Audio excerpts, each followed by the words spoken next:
Lo primero que tenemos que decir es que nosotros nos preguntamos y nos interrogamos. Como seres humanos, como seres conscientes, como seres pensantes, tenemos la gran capacidad de interrogarnos, de preguntarnos respecto a todo lo que nos sucede en la vida. La gran pregunta fundamental de nosotros es ¿quién soy? Esa es la gran pregunta que en la adolescencia como que se empieza a generar, en nuestro trabajo se empieza a generar, y ese quién soy, que es una pregunta existencial, pues va abriendo perspectivas a otros rumbos. Encontramos entonces la perspectiva de la gente que me rodea, quién está al lado mío, con quién trabajo, con quién vivo en la vecindad, con quién vivo en el edificio, con quién vivo en el barrio. ¿Será una persona confiable? ¿No será una persona confiable? ¿Seré un buen vecino? ¿No seré un buen vecino? ¿Será que esa persona contribuirá para mi familia? Etcétera. Esa pregunta pues forma parte de nuestras vidas. La segunda tiene que ver con lo que respecta al mundo. En este momento la parte de la ecología, la naturaleza, si lo que comemos está bien, si de pronto los transgénicos nos están haciendo daño, lo que significa la manera como caminamos, en la manera en cómo nosotros nos vamos proyectando en el mundo. Es una pregunta existencial. No es solamente mi casa y mi apartamento y mi trabajo, sino que también tiene implicaciones un poco más reales. Lo siguiente tiene que ver con la tecnología. Hoy por hoy todos tenemos que estar involucrados dentro del mundo de la tecnología, a tal punto de que la educación, los que estamos aquí, en mi caso, aprendimos a manejar aulas, aprendimos a manejar plataformas, aprendimos a manejar todo lo que significa redes, etc. La tecnología forma parte.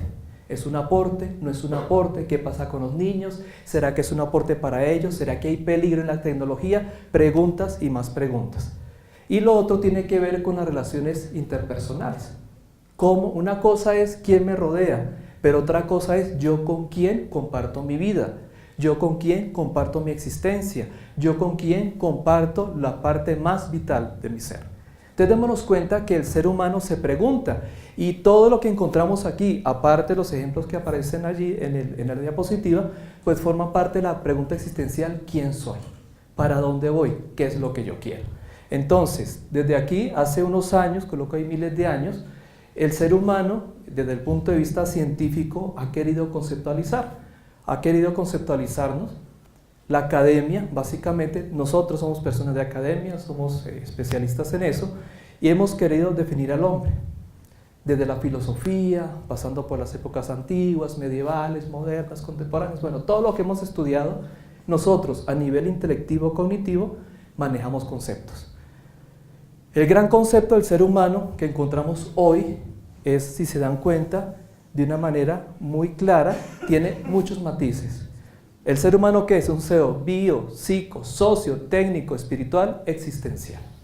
Entonces no es solamente el animal racional que alguien proponía, no solamente el animal simbólico que otra persona dice, no es solamente el ser biológico como una rama lo dice, sino que el ser humano es tan complejo y tan dinámico que incluso lo espiritual, que algunas personas lo quieren negar, lo espiritual forma parte de la existencia humana.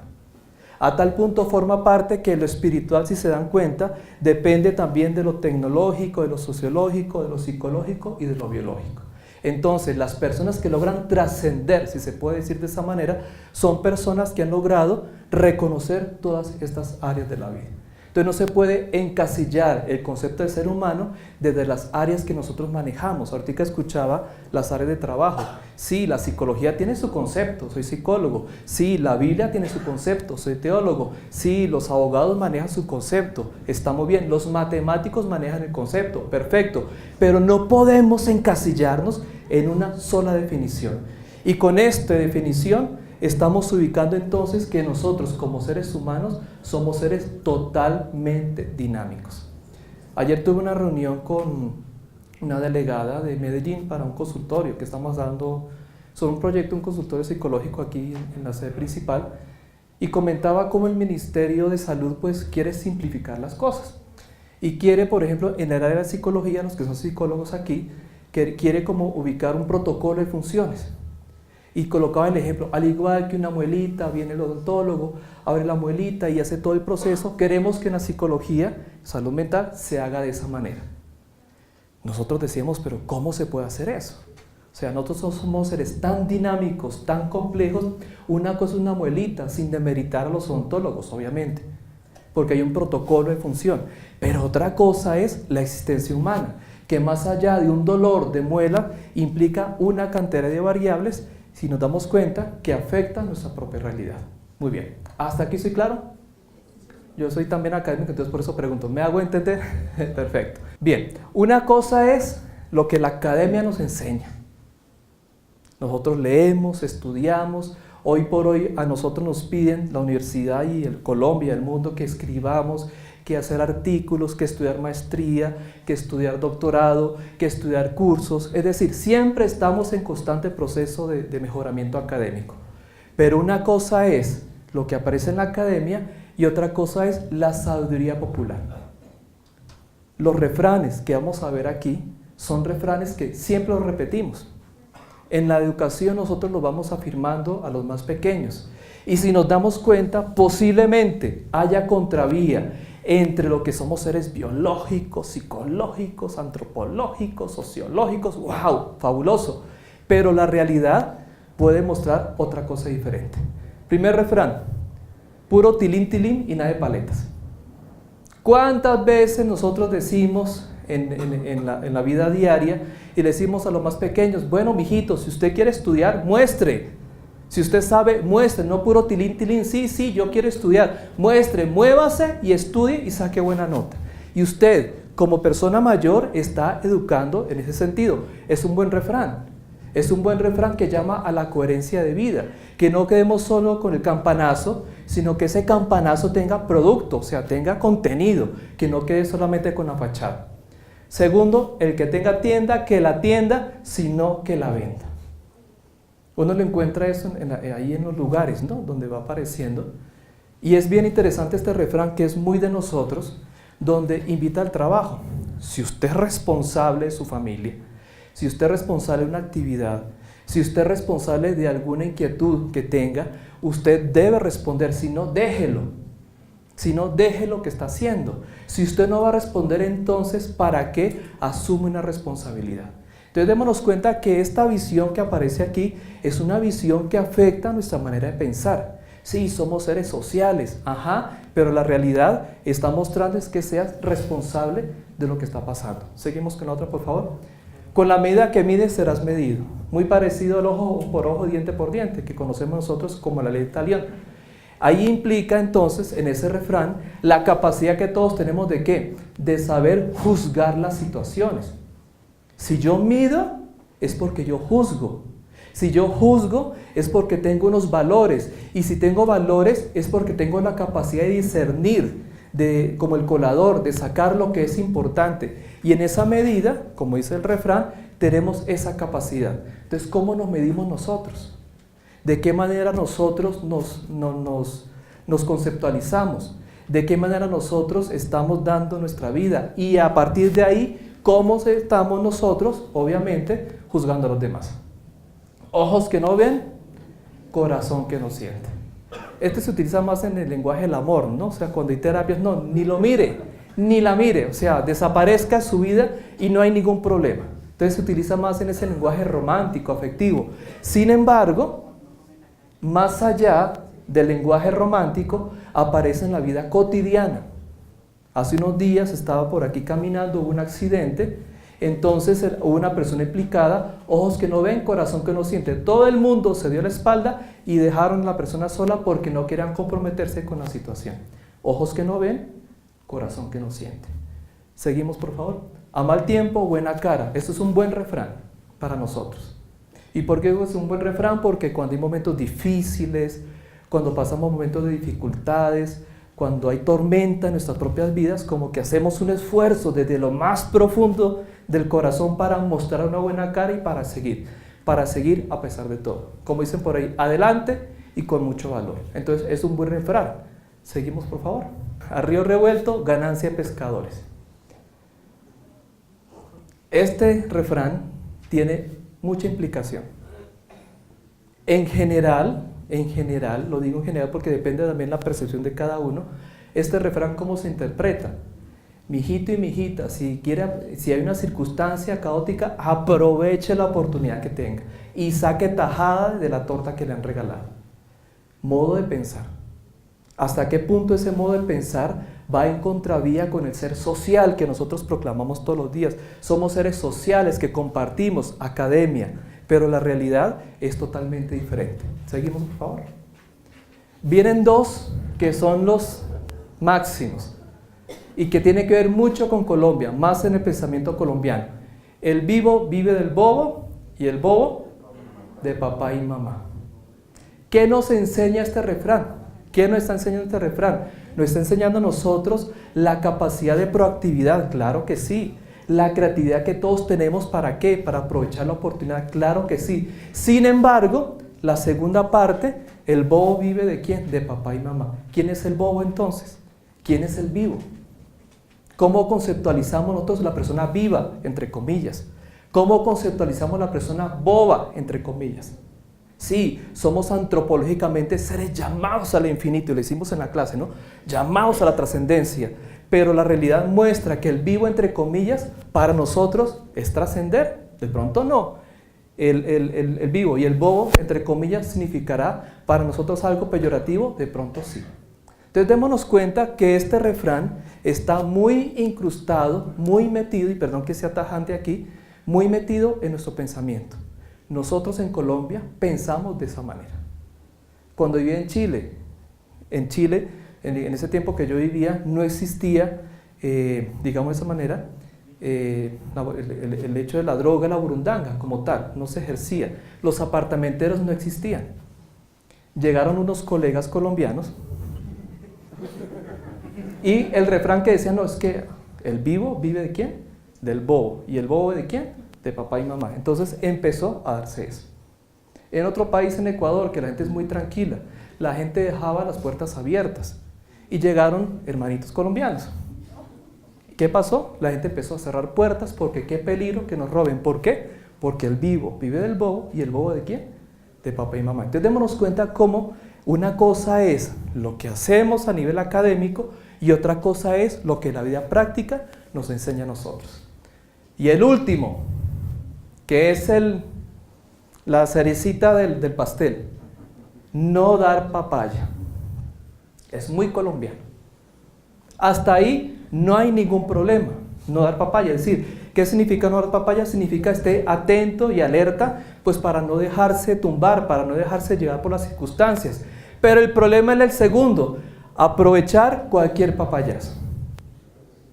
Yo recuerdo cuando llegué aquí a Colombia, nuevamente, mirando cosas de contratos y eso, aprendí a mirar contratos, porque antes realmente no lo hacía, y me daba cuenta que usted tiene que mirar a las líneas chiquitas, y si tiene lupa mejor, porque lo pueden tumbar. Entonces usted está dando el papayazo, o usted está aprovechando de la otra circunstancia. Entonces, con esta diapositiva, sabiduría popular, lo que quiero matizar es cómo vamos en contravía con la primera parte, con la parte académica. Somos muy buenos en las clases. Yo tengo practicantes de psicología, son excelentes practicantes, son muy buenos desde la parte académica. Sin embargo, la vida cotidiana nos enseña otra cosa a nosotros. Una cosa es la academia y otra cosa es la sabiduría popular. Y la sabiduría popular, expresada en refranes, pues se va enmarcando siempre en los más pequeños. Muy bien, seguimos por favor. La pregunta es, la culpabilidad, que es el tema que estamos ubicando. ¿Somos culpables? ¿No somos culpables? Vamos a unos conceptos para entender lo que significa.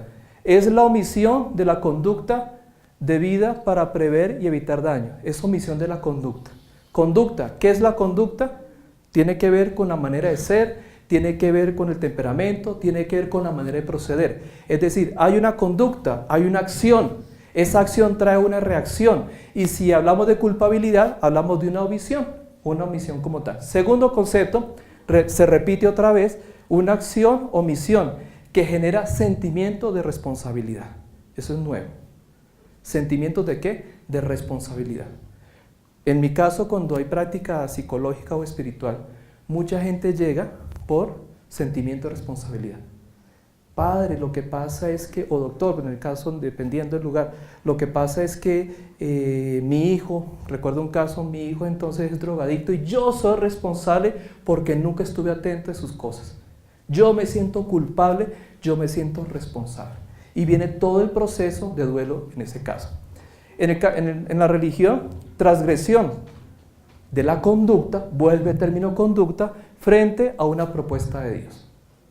Dios propone algo, aquí la mayoría pues tratamos de ser cristianos, Dios propone algo, creemos en la voluntad de Dios, confiamos en esa voluntad, pero cuando transgredimos eso, se genera ¿qué? El sentimiento de culpa. Y a nivel espiritual pues se trabaja esa realidad. Y el otro es una acusación, en el caso de los abogados, es una acusación que se realiza a una persona por una conducta que ha generado reacción. Entonces, si nos damos cuenta, esos son 4 términos de diferentes áreas de estudio, pero en los 4 términos, ¿qué viene implícito? El término responsabilidad y el término conducta. Entonces, son 2 términos que van apareciendo. Entonces, ¿realmente será que somos culpables de todo lo que está pasando ahora? Si nosotros crecimos con esos refranes populares, ¿será que yo soy responsable de eso? Una cosa es la academia, repito, pero otra cosa es lo que me han enseñado. Y yo vengo con esa enseñanza. ¿Será que yo soy responsable? ¿Será que yo soy culpable porque en mi conducta yo predeterminé de una manera especial, calculé, cuadré para ser así y decir no dar papaya? ¿Será que eso es lo que yo he hecho en mi vida? ¿Será que yo lo asumí como tal? ¿Será que yo lo tomé? ¿Fue voluntad mía? ¿Fue voluntario para mí? Esa es la pregunta. Entonces, más allá de eso, el sentir, el señalar, la culpabilidad tiene que ver con esas 2 realidades. ¿Será que solamente sentirme culpable? ¿Será que señalar solamente? ¿O será ser responsable? ¿Qué será lo más importante? Seguimos, por favor.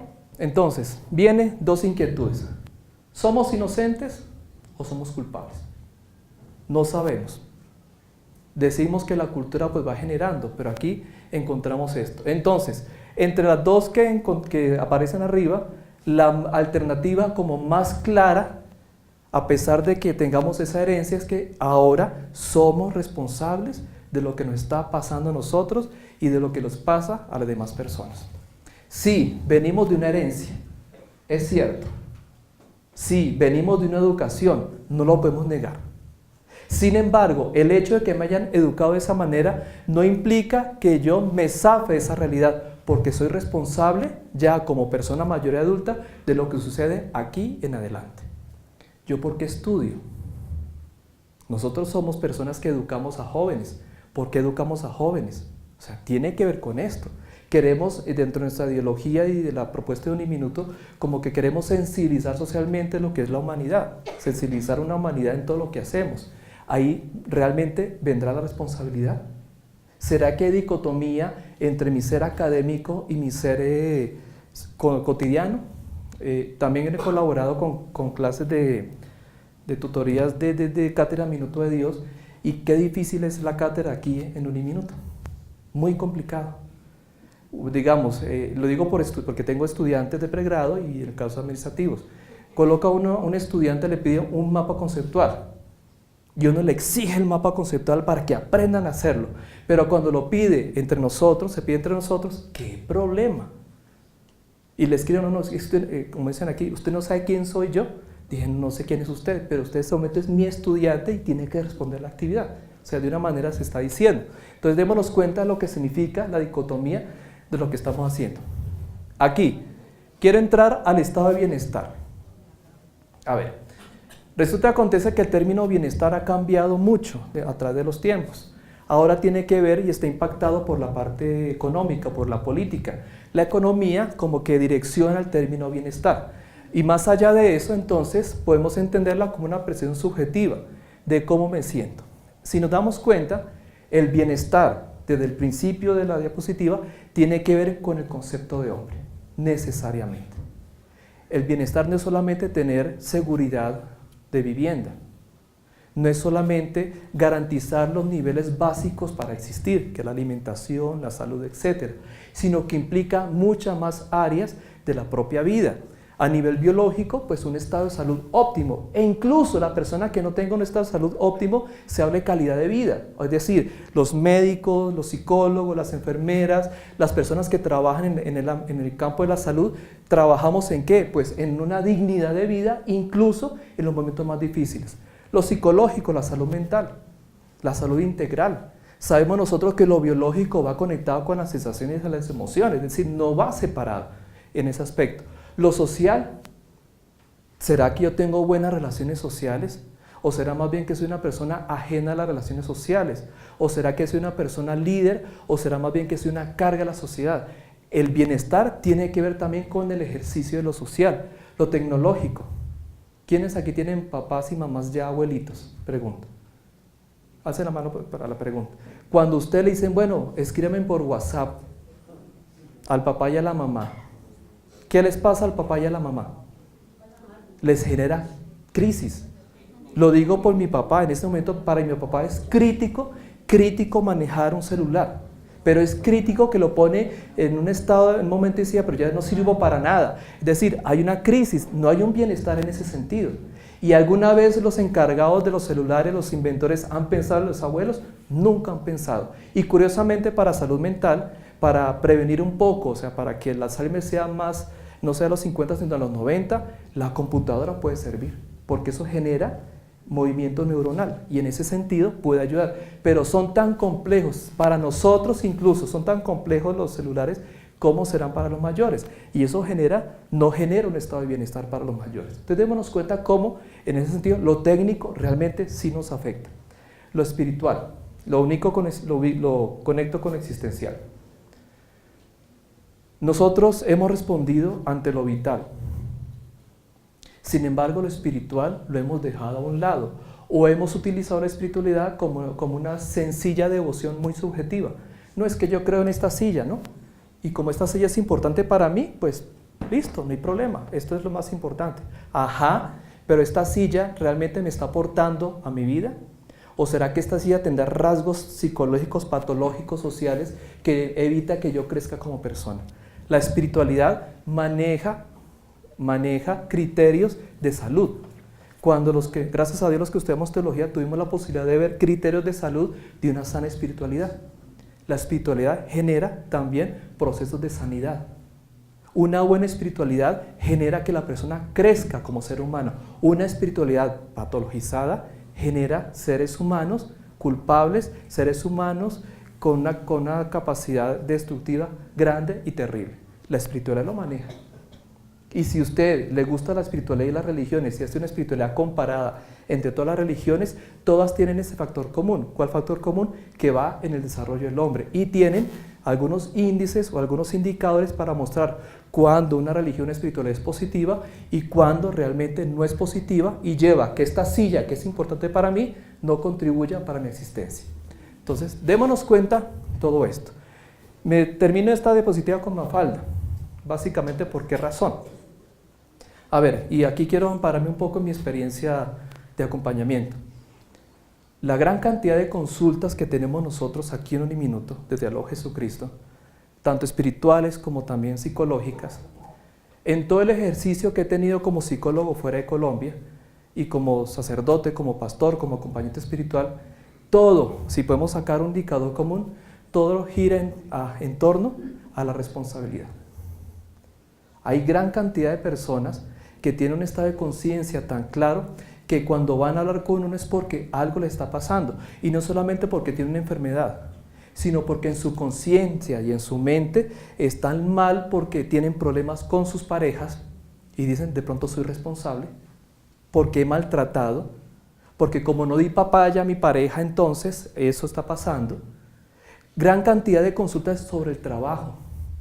Ustedes no saben y no se pueden imaginar, de pronto los que son del área de la salud aquí, no se logran imaginar la cantidad de personas que recurren a uno por problemas de trabajo, porque no hay equidad, porque fulana de tal o fulano de tal, él ha ido mejor que a mí y yo tengo más títulos que esa persona, porque esa persona tiene más experiencia y yo no tanto, porque hay, etcétera, y empieza a indagar, y son crisis reales. La semana pasada estuve colaborando con un caso, no digo el nombre porque no la conocen, una persona que trabaja en una agencia de estas CPS. Me decía, llega la persona, tiene que estar ahí, yo atiendo a la persona y empiezan los sobornos por debajo de cuerda, sobornos de los jefes. Me decía, ¿yo qué hago frente a eso? No puedo hacerlo.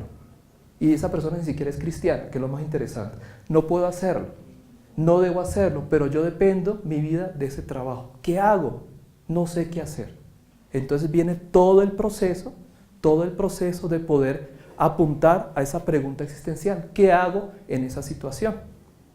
Conocí también otra persona que de un puesto más bien político se retiró ya. Entonces me decía, la parte de tierras, ¿no? La parte de la campaña que hay en Colombia.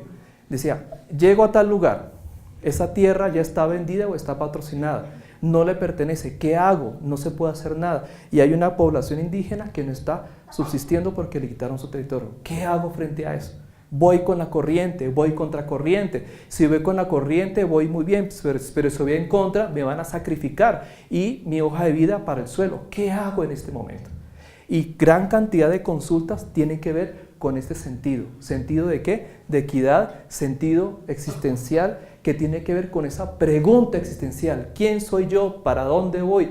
¿Qué tengo que hacer? Y si nos damos cuenta, toda la realidad académica que hemos aprendido, a la larga, perdón que sea radical en estos momentos no sirve absolutamente para nada. ¿De qué nos sirve hablar de justicia? ¿De qué nos sirve hablar del hombre ser proyecto? ¿De qué nos sirve hablar de todo lo que hemos dicho, lo que sabemos? Si cuando toca una decisión de este tipo, nos toca decir sí o no. Aquí no hay gris, como en otros casos. O usted sigue o usted no sigue. Y si sigue, bien. Y si no sigue, pues ya sabe lo que le va a pasar. Decisiones terribles. Todos los que estamos aquí hemos pasado por esas decisiones. Ya cada quien la va asumiendo, obviamente es opción personal que vendrá más adelante, pero a la larga vienen a consulta, porque saben en sus conciencias, sabemos en las conciencias de que hay algo que no está muy bien o hay algo que está afectando mi bienestar personal. Muy bien, hasta aquí soy claro. Perfecto, seguimos por favor. Bien, quiero empezar aquí con este término, el pensamiento complejo de Edgar Morin. De pronto los que hayan leído este autor, él es el padre, digamos, del paradigma de la complejidad, de la teoría de la complejidad. Ahorita está hablando mucho de eso. Este señor básicamente está tratando de reconciliar todo lo que hay en el mundo y sobre todo reconciliar las metodologías positivistas académicas, que nosotros somos muy positivistas, es decir, hay una realidad, hay que comprobar, hay que demostrar para que se vaya dando. Y si no se comprueba, de malas. Los semilleros funcionan a partir de una mentalidad positivista. Lo que plantea este autor, que va más allá de ese lineamiento, es ubicar esta tríada que aparece aquí. ¿Qué es lo que él plantea? Con mis términos, obviamente. Plantea el aprender. Todos somos sujetos de aprendizaje. Los refranes son aprendizajes que hemos recibido.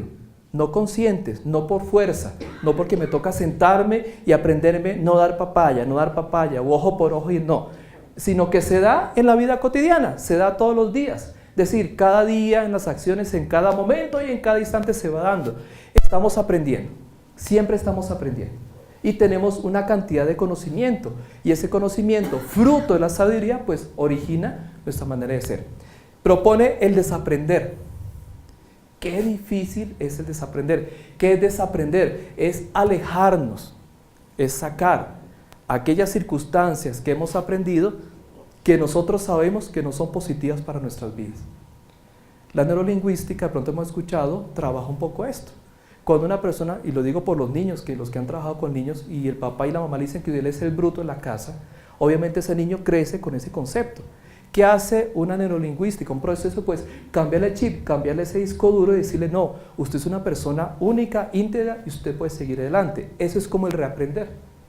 Eso significa, el desaprender. Quitar una idea, quitar un concepto, quitar una manera de ser. En la palabra de Dios aparece la armadura del buen guerrero, ¿cierto? Que tener botas, que tener cinturón en Romanos, y uno es el casco.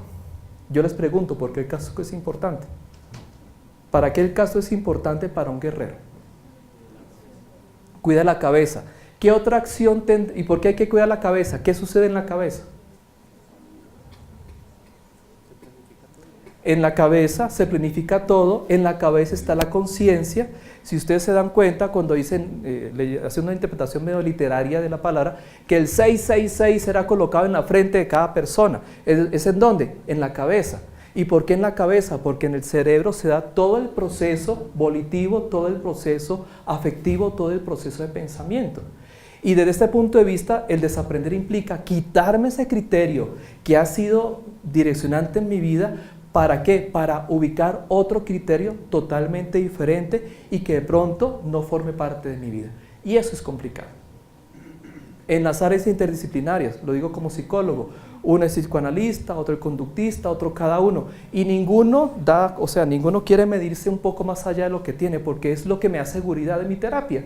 Y si yo soy conductista, esta es la manera y no puedo salir de ese protocolo porque eso me da seguridad a nivel científico. ¿Qué es lo que dice? Desaprender, es decir, sacar, hacer el esfuerzo de quitar, de sacar. ¿Para qué? Para reaprender. ¿Qué significa entonces reaprender? Asumir nuevamente los conceptos.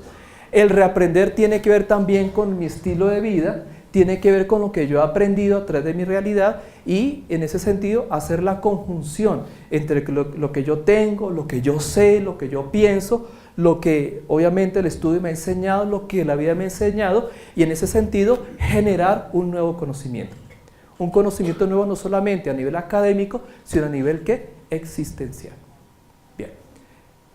Entonces, la solución, a partir de ese concepto, entonces la solución es la opción de vida. No hay otra manera. Aquí no hay opciones colectivas, y perdón que sea también tajante aquí.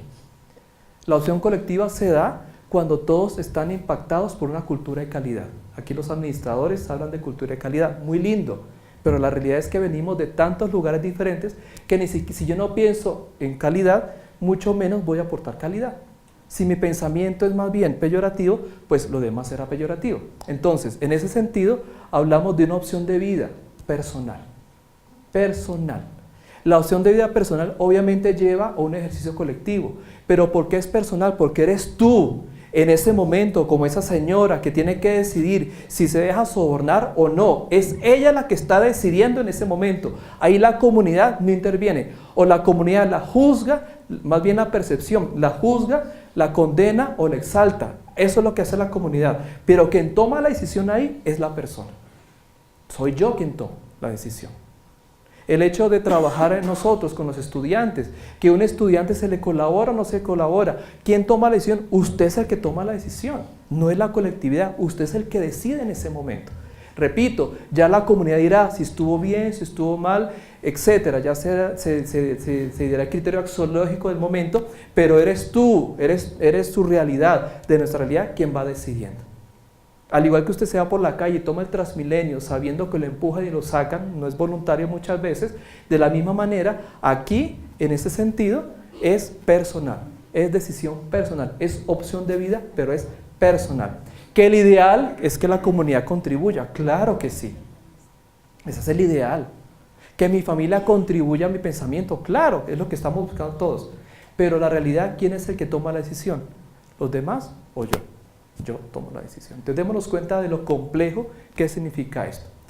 3 elementos que forman parte importante: la libertad, el discernimiento y las consecuencias.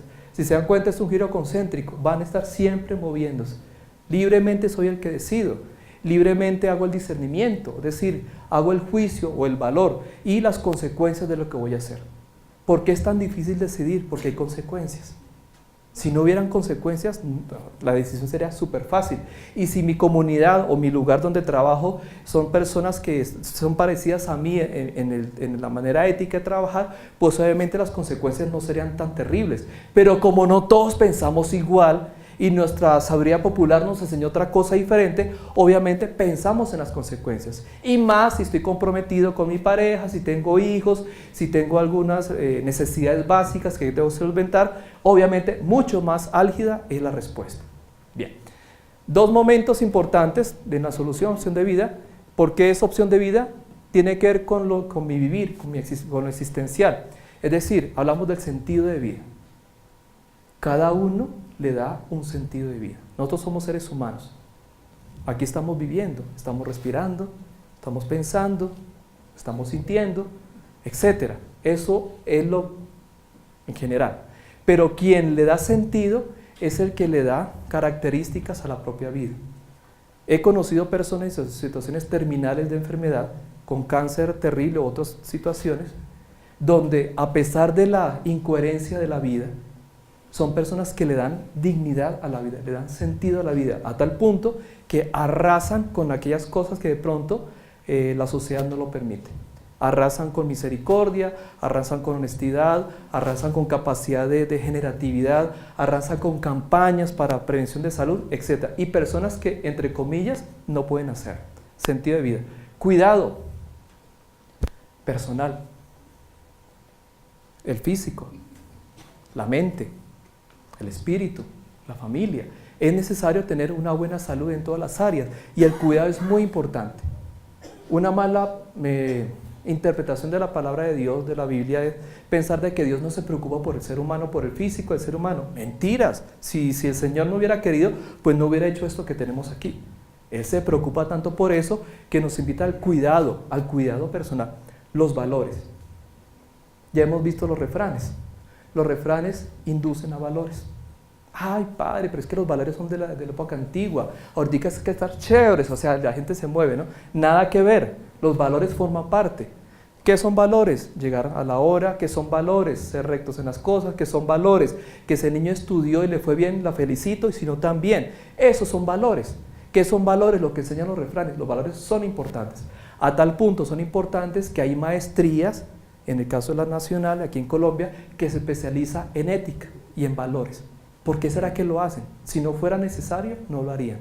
¿Por qué se está haciendo? Porque se han dado cuenta que en nuestro entorno colombiano, en este caso, pues los valores están sujetos a la percepción personal subjetiva y no tanto un contexto más objetivo. Esto desde el vivir existencial. Y el segundo, realizarme con, en y para el mundo. Yo estoy con el mundo, estoy en el mundo y estoy para el mundo. El mundo implica interacciones, naturaleza, etc. Yo no vivo solo y sola en un ambiente. Yo tengo que interactuar con otras personas. Yo necesito de las otras personas para poder sobrevivir. Yo necesito incluso de la parte afectiva, incluso de la parte volitiva, incluso de todo lo que significa el compromiso académico. Yo necesito, en el buen sentido de la palabra, necesito las mediaciones de otras personas para poder vivir, para poder realizarme como persona. Y entonces, en ese aspecto, ¿cómo se esa realización? Entonces, la opción de vida, repito, implica, aparte de lo del centro, implica esos dos momentos. La decisión es tuya. No hay más que hacer. Aquí con el padre, cuando hablamos un poco la sugerencia y la temática, entonces es la preocupación. Y no la preocupación porque es el padre, y no la preocupación porque toca hacer este encuentro, y no, es vida lo que estamos hablando, es existencia. Más allá de esta aula que estamos aquí todos reunidos, está la vida personal, sus familias, su gente. Ahí es donde realmente se manifiesta esto, se comprueba esto. Seguimos, por favor. Bien, volvemos a los refranes, entonces, ya estamos terminando. Yo soy corto y sustancioso, yo soy rápido en las cosas, entonces volvemos a los refranes. Hay que redimensionarlos. Esto es un ejercicio mío, cada uno pues lo va haciendo, repito, depende de cada persona. Si encontramos estos refranes que se está dando, que aparecen en el internet, usted busca refranes y eso sí aparecen por todas partes, entonces podemos redimensionarlos, resignificarlos, reaprenderlos. Entonces, en lugar de puro tilín, tilín y nada de paleta, decir tilín, tilín unido a la paleta. Es decir, que haya coherencia entre las dos cosas. Sí, el tilín, tilín esté, pero que la paleta también esté, que no sea algo chiviado por ahí. Segundo, el que tenga tienda, que la tienda, sino que la venda, como es algo positivo, a buena tienda, buena venta. Está bien. Si usted tiene un buen negocio, si tiene una responsabilidad y le sale muy bien, tenga la seguridad, tenga la plena seguridad que el mismo negocio por sí mismo va dando resultado. Buena venta, no hay necesidad de hacer espectáculo, ya el hecho va dándose. Con la medida que mida se ha medido, a medida justa, mi medida justa da una justa medida. Si yo tengo una medida justa, si soy una persona con buena autoestima, con una capacidad positiva, soy proactivo, creativo, si tengo una capacidad de compartir con los demás, si esa es mi medida, obviamente mi medida justa, pues ¿cómo miraré a los demás? Con esa medida también. Pero si mi medida es bajita, es bajita con la cantidad de características, obviamente la medida de los demás será diferente. Entonces démonos cuenta que se puede cambiar. Ojos que no ven, corazón que no siente. Este era más difícil. Ojos que no ven, corazón que se despierta. Si no me funcionan los ojos, pues el corazón sí está despierto y me pone atento y alerta. Si de pronto mi sentido me falla, porque puede fallar, o porque hay una circunstancia que aparentemente no quiero ver, sin embargo el corazón siempre se despierta. Porque hay tantas personas que no duermen. Porque hay trastornos de sueño, y no por razones biológicas. Porque la mente, después de que siente sueño, empieza solita, eso va solito, la loca de casa, dice por ahí una santa, solita empieza a dar vueltas y vueltas, y usted piense y piense, 12, 1, 2, 3, 4 de la mañana, la mente solita, entonces el corazón en ese sentido se despierta. Entonces, qué importante entender esto. A mal tiempo buena cara, es un buen refrán en ese sentido. A mal tiempo, pues actitud agradecida, siempre, porque es para mejorar. Una cosa que nos reconocen de los colombianos, en el buen sentido de la palabra, es la capacidad de salir ante las adversidades. Mire, hay una dificultad y otras personas no son capaces de sacar adelante, y nosotros tenemos una facilidad para intervenir la crisis fabulosa.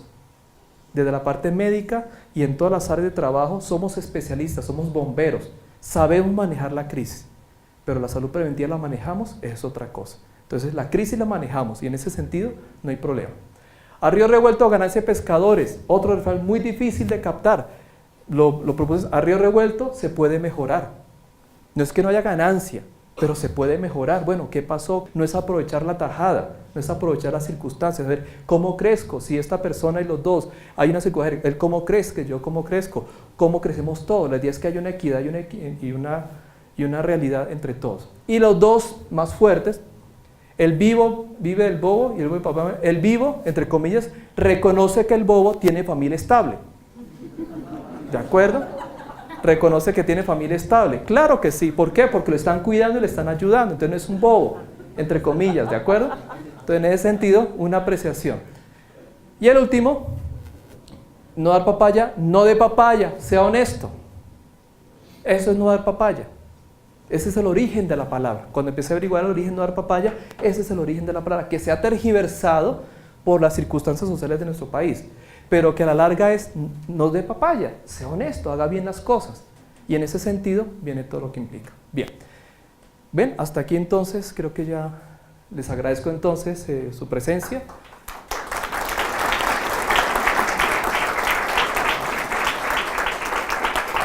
Solamente dejarlos con la inquietud, repito, no es una charla espiritual, no me interesa que una realidad de conversión, es, dentro de mi opción cristiana sí, pero más que ese anhelo es la existencia de cada uno de ustedes, ¿de acuerdo? Su propia realidad. Lo segundo, compartir un poco lo que hacemos en el Honor a Jesucristo, es una línea de atención espiritual integral. Trabajamos en el 5º piso, estamos en la emisora, pasamos aquí un minuto, estamos haciendo el esfuerzo de integrar lo que es lo espiritual y lo psicológico, obviamente lo que se puede, es un proceso interesante, y bueno, para que sepan un poco mi trabajo, y es complicado porque nos llegan casos que ustedes no se imaginan, pero a la larga, ¿qué es? Es poder responder ante todo lo que hemos hablado, sobre todo el sentido de existencia. De mi parte les agradezco mucho, bueno, soy corto, preciso y claro, eso sí tengo muy bien. Entonces les agradezco, muchas gracias y cualquier cosa, estamos a la orden. Bendiciones.